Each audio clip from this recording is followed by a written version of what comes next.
ناظرین، پروگرام میں ایک بار پھر سے خوش آمدید کہتے ہیں، اور جس طرح سے دعا کے حوالے سے ہماری گفتگو جاری ہے، اسی حوالے سے میرا ایک اور سوال ہے کہ کیا اللہ ہر شخص کی دعا قبول کرتا ہے؟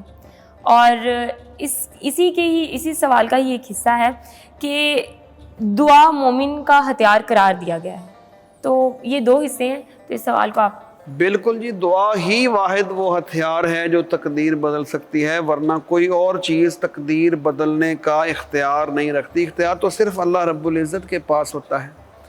دیکھیے، تقدیر جو ہے وہ تو اللہ کے فیصلے کے تحت ہے، اور دعا ایسا ہتھیار ہے اور جو بندے کی تقدیر کو بدل سکتی ہے. اس کی وجہ یہ ہے کہ دعا چونکہ بندے کا اور اپنے اس کے اللہ کے ساتھ اس کے تعلق کی بات ہے. جیسا کہ میں نے پہلے عرض کیا تھا کہ دعا جو ہے وہ ہر حالت میں قبول ضرور ہوتی ہے، اس کے انداز جداگانہ اور مختلف ہوتے ہیں.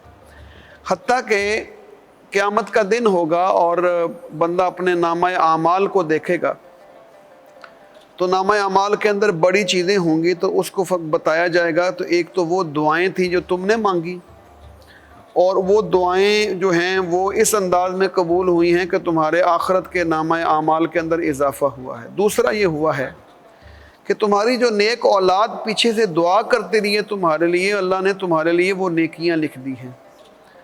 تو آپ جو نے سوال کیا ہے نا، واقعتاً ایسی ہی بات ہے، کیونکہ معاملہ سارا تو اللہ رب العزت کے اختیار میں ہے. وہ مالک الملک ہے، وہ جو چاہے کرے.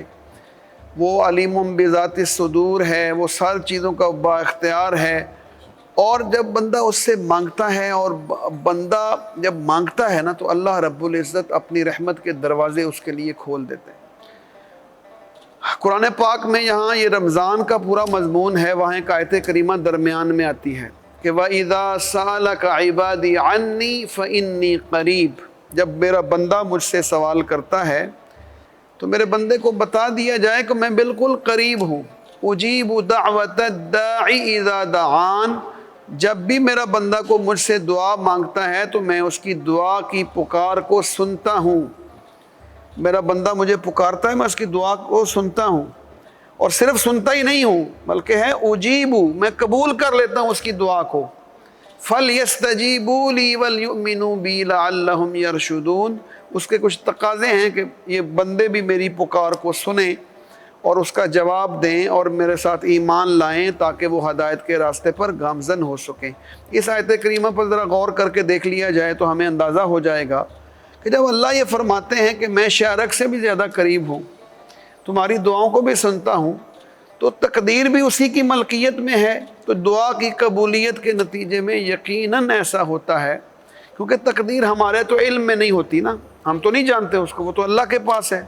لیکن اللہ کے رسول صلی اللہ علیہ وسلم نے یہ بات ارشاد فرمائی ہے کہ بندہ دعا کرے اور تقدیر میں فیصلے اللہ کے حکم سے تبدیل ہو جاتے ہیں. اس لیے دعا کو ہر وقت حرز جان، حرز زبان بنانا چاہیے، دعائیں مانگتے رہنا چاہیے. رسول اکرم صلی اللہ علیہ وسلم کی زندگی دعاؤں سے بھرپور تھی.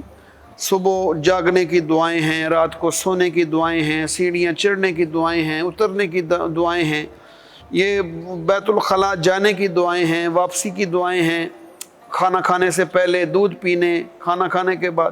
تو یہ کیا چیز ہے؟ اصل میں یہ تہذیب سکھائی گئی ہے کہ اللہ کو یاد رکھو اور اسی کو اصل حاجت روا سمجھو، مشکل کشا سمجھو، وہی دینے والا ہے. کسی اور کے ساتھ یہ تعلق روا نہیں رکھا جا سکتا.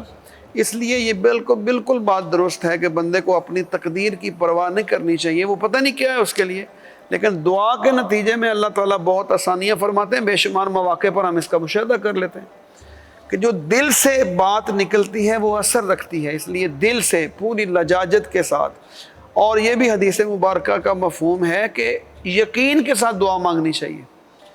یعنی کہ دعا جو ہے اس میں قطع رحمی نہ ہو، گناہ نہ ہو، اور دعا اس انداز میں مانگیں کہ یہ قبول ہوگی. جتنا آپ کے اندر دعا کی قبولیت کا یقین ہے اتنی دعا جو جلدی قبول ہوتی ہے. اس لیے دعا اس انداز میں بہت اہمیت کی حامل ہے. بالکل. دعا کو اللہ کا لشکر قرار دیا گیا ہے، تو اس بارے میں مولانا صاحب وضاحت فرمائیے. دعا کی قبولیت کے حوالے سے اور لشکر کے حوالے سے دو باتیں ہمیں یاد رکھنی چاہیے. دعا جو ہے سب سے پہلی بات تو یہ ہے کہ دعا بالاعمال بھی مانگی جا سکتی ہے اور بالزوات بھی مانگی جا سکتی ہے، دونوں احادیث سے ثابت ہے۔ بالاعمال کا مطلب یہ ہوتا ہے کہ انسان اپنے کسی نیک عمل کا واسطہ دے کر اللہ تعالیٰ سے دعا کی قبولیت کی درخواست کر سکتا ہے، جیسا کہ حدیث پاک میں بھی آتا ہے کہ 3 دوست ایک غار میں پھنس گئے تھے اور اب ان کے نکلنے کا وہاں سے کوئی راستہ نہیں تھا۔ ان تینوں نے آپس میں مشورہ کیا کہ اب ہم اس بھاری پتھر سے جو غار کے منہ پر آ کر رک گیا ہے، اس سے کیسے نجات حاصل کریں۔ تو تینوں نے مشورہ کر کے یہ بات طے کی کہ ہم میں سے ہر شخص اپنے کسی نہ کسی نیک عمل کا جو اس نے اپنی زندگی میں پیچھے کیا ہے، اس نیک عمل کا واسطہ دے کر اللہ تعالیٰ سے دعا کرتا ہے۔ چنانچہ تینوں نے اپنے ایک نیک عمل کا واسطہ دے کر اللہ تعالیٰ سے درخواست کی، اور آہستہ آہستہ وہ پتھر غار کے منہ سے سرک گیا اور وہ غار سے باہر آ گیا۔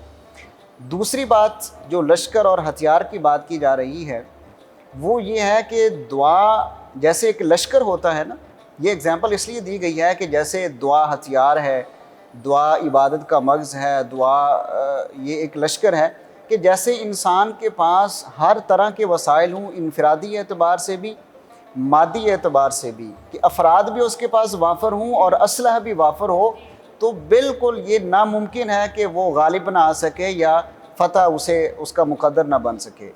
تو اسی سلسلے میں پہلا جو ذریعہ ہے وہ بالاعمال ہے، یعنی انسان اس ذریعے سے یقینی ہے کہ وہ دعا اس کی قبول ہو جائے گی۔ اور دوسرا ہے بالزوات۔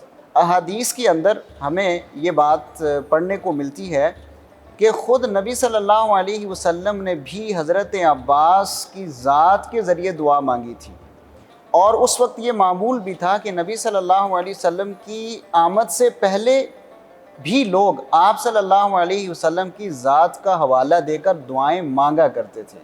یعنی ایسی شخصیات جیسے صحابہ اکرام ہیں، نبی صلی اللہ علیہ وسلم ہیں، خلفائے راشدین ہیں، تو وہ جو بڑے لوگ جن کے بارے میں ہمارا یہ یقین اور ایمان ہے کہ اللہ تعالیٰ ان سے راضی ہے اور وہ اللہ سے راضی ہیں، انہوں نے اپنی زندگی میں اگر ان سے کوئی چھوٹی موٹی غلطی ہوئی، یا نبیوں سے تو غلطی نہیں ہوتی نا، ہم بعد کے لوگوں کی بات کر رہے ہیں، تو اللہ تعالیٰ نے ان کی خطاؤں کو معاف کر دیا ہے۔ اور یقیناً صحابہ کے بارے میں قرآن حکیم میں یہی آتا ہے کہ اللہ تعالیٰ نے ان کی تمام خطاؤں کو معاف کر دی ہے، رضی اللہ عنہم ورضوا عنہ۔ تو اس لحاظ سے جب ہم توسل بالاعمال یا توسل بالزوات کے ذریعے دعا مانگیں گے تو وہ یقیناً قبول ہوگی، اور جب وہ قبول ہو جائے گی تو اس کا مطلب یہ ہے کہ انسان اپنے اس لشکر کے ذریعے وہ کامیاب ٹھہرا ہے۔ بہت بہت شکریہ حافظ نوید احمد زبیری صاحب، جناب مولانا صلاح الدین حنیف صاحب، بہت بہت شکریہ، آپ نے ہمارے لیے وقت نکالا۔ ناظرین، پروگرام کا وقت یہاں پہ ختم ہوتا ہے۔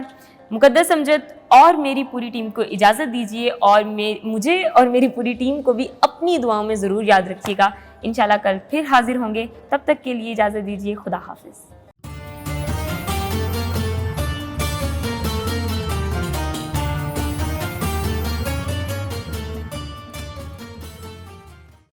Explore your interests and passions to discover your talents and fulfill your dreams at UMT. Information Processing Center accommodates more than 25,000 participants and meets the international standard. The clinical counseling facility is provided by Institute of Clinical Psychology to support a healthy mind and body. A modern and visionary mosque built to facilitate all the university and the people in the vicinity. UMT has established a fully equipped fitness center for faculty, students and staff, all under the supervision of trainers for enhancing the quality of life. Expert health and well-being counselors and medical practitioners to support you. Your taste buds will come alive with our vast dining options of fast food, lunch, snacks, baked goods, tea and coffee found at the Symposium Cafe. An exclusive area assigned to the transport service for the purpose of parking and maintenance of buses. Achieve your dreams here and now.